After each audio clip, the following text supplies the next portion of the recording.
পয়গম্বর মুসা নবী আল্লাহর কাছে কথা বলার জন্য যাচ্ছে, এমনি একজন ধনী লোকের সাথে সাক্ষাৎ। ধনী কয়, মুসা রে, ও মুসা, আমার এত ধন হিসাব রাখতে পারি না, আল্লাহরে জিগাইবানি কি করলে আমার ধন কমবে? মুসা নবী কয়, ঠিক আছে জিগাইব। একজন বৃদ্ধার সাথে, একজন মহিলার সাথে দেখা। মহিলা কয়, মুসা কই যাও, কই যাও রে মুসা? মুসা নবী কয়, তোর পাহাড়ে যাব, আল্লাহর সাথে কথা বল।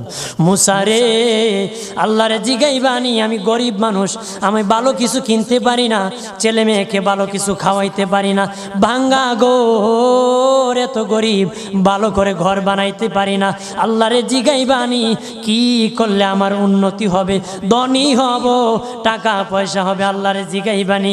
আল্লাহ মুসা নবী কয়, ঠিক আছে, আল্লাহরে জিগাইব, তুমি কেমনে ধনী হইবা? আল্লাহ নবী মুসা নবী তিন রাস্তার মোড়ে যা দেখে একটা লোক বসে আছে, তার দুই হাত নাই, দুই পা নাই, দুই হাত নাই, দুই পা নাই।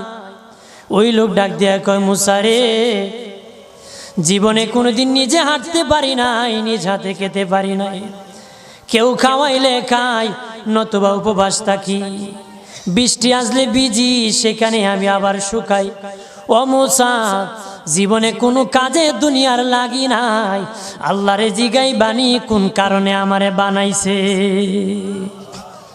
আল্লাহ কয়, জিগাই মনে। মুসা নবী কয়, আল্লাহরে তোর পাহাড়ে মুসা নবী, মুসা ছিল কালিমুল্লাহ, কথা বলার প্রেম ছিল, কথা বলতো, কথা বলার প্রেম ছিল। কথা বলতে বলতে শেষ দিকে কয়, আল্লাহ গো, আসার সময় তিনটা লোক আমার কাছে প্রশ্ন করেছে, একজন লোক হলো ধনী, কিভাবে তার ধন কমবে গো?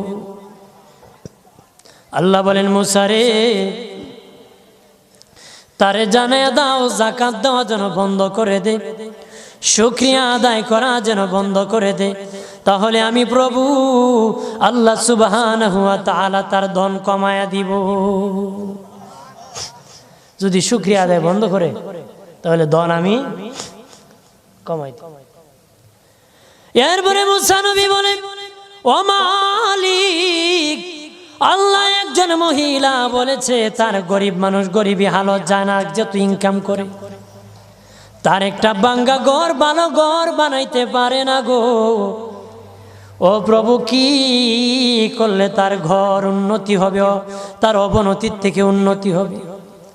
আল্লাহ বলেন, মুসা রে, মহিলারে জানিয়ে দিও, তারে আমি যা দিয়েছি তার উপর যেন সে শুকরিয়া আদায় করে। মুসা নবী বলে, মালিক, তিন রাস্তার মোড়ে গো আল্লাহ, একটা লোক তুমিও দেখতেছো যার হাত নাই, পা নাই। কত মানুষ হাত নাই গো, কত মানুষের পা নাই রে। আল্লাহ কত সুন্দর হাত পা দিয়েছে, কত সুন্দর জবান দিয়েছে। যে লোক হাত পাও দেই নাই, তারে আমি বানাইছি জাহান্নামের একটা ছিদ্র।